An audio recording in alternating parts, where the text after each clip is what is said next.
વડાપ્રધાન શ્રી નરેન્દ્રભાઈ મોદીના નેતૃત્વમાં મોદી 3.0 સરકારનું બજેટ સિટીઝન ફર્સ્ટ સાકાર કરે છે.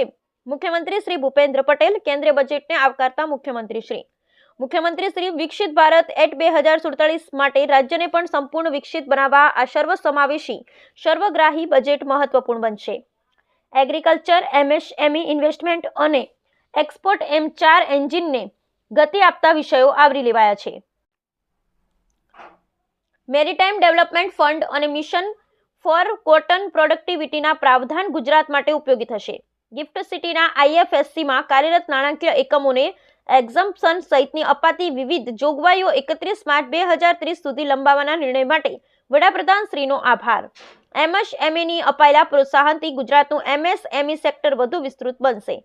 મુખ્યમંત્રી શ્રી ભૂપેન્દ્ર પટેલે વડાપ્રધાન શ્રી નરેન્દ્રભાઈ મોદીના નેતૃત્વની મોદી 3.0 સરકારના આ વર્ષના બજેટને વિકસિત ભારત એટ 2047ના સંકલ્પને પાર પાડવા નવી ચેતના જગાવનારું બજેટ ગણાવ્યું હતું.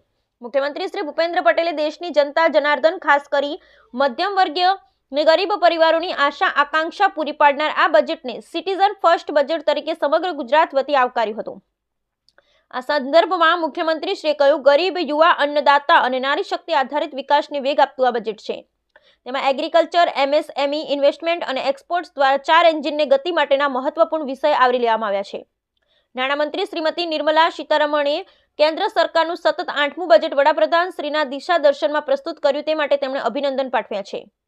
મુખ્યમંત્રીશ્રીએ આ બજેટમાં મધ્યમ વર્ગ માટે અભૂતપૂર્વ કર લાભની કરવામાં આવેલી જાહેરાતથી મધ્યમ વર્ગની બચતમાં વધારો થશે, વ્યાવસાયિક વૃદ્ધિને ઉત્તેજન મળશે અને રોકાણ વધારવામાં મદદ મળશે. વધુ રોજગારીનું સર્જન થશે, સમગ્ર રાષ્ટ્રને ફાયદો થશે તેવી અપેક્ષા વ્યક્ત કરી હતી. તેમણે જણાવ્યું કે ઇન્કમ ટેક્સના નવા સ્લેબને કારણે દેશના મધ્યમ અને ઉચ્ચ મધ્યમ વર્ગોને મોટી રાહત મળશે. આ માટે મુખ્યમંત્રી શ્રી વડાપ્રધાન શ્રીનો આભાર વ્યક્ત કર્યો હતો.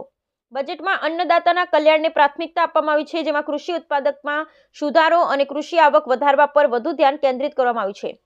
કપાસ ઉત્પાદકતા માટેનું મિશન ખાસ કરી ગુજરાતના ખેડૂતો માટે ફાયદાકારક થશે.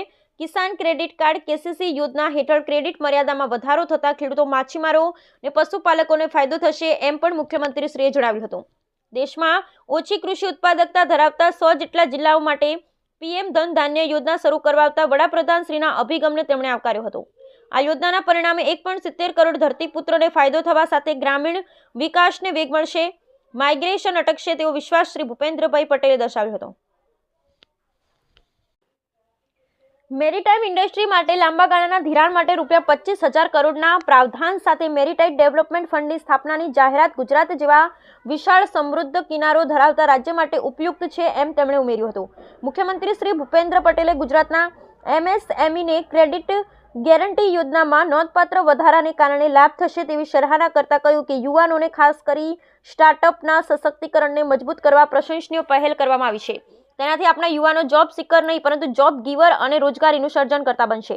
મહિલાઓ, એસસી અને એસટી ઉદ્યોગ સાહસિકો, ખાસ કરી વહેલી વાર વ્યવસાય કરી રહેલા લોકો માટે જોગવાઈઓએ સમાવિષ્ટ વિકાસને પ્રોત્સાહન આપવા તરફ એક આવકારદાયક પગલું છે, એમ તેમણે ઉમેર્યું.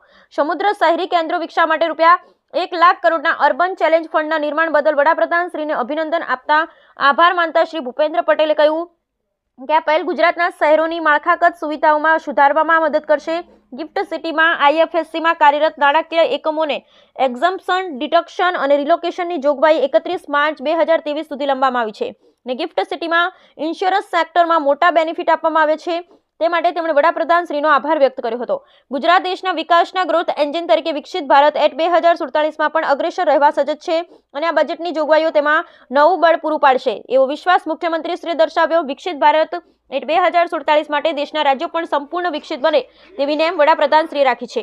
આ નેમને સાકાર કરતું સર્વગ્રાહી અને તમામ સમાજના સૌ વર્ગો માટે લાભદાયી બજેટ આપવા માટે વડાપ્રધાનશ્રી અને નાણામંત્રીશ્રીનો સમગ્ર ગુજરાત વતી મુખ્યમંત્રીશ્રીએ હૃદયપૂર્વક આભાર વ્યક્ત કર્યો હતો.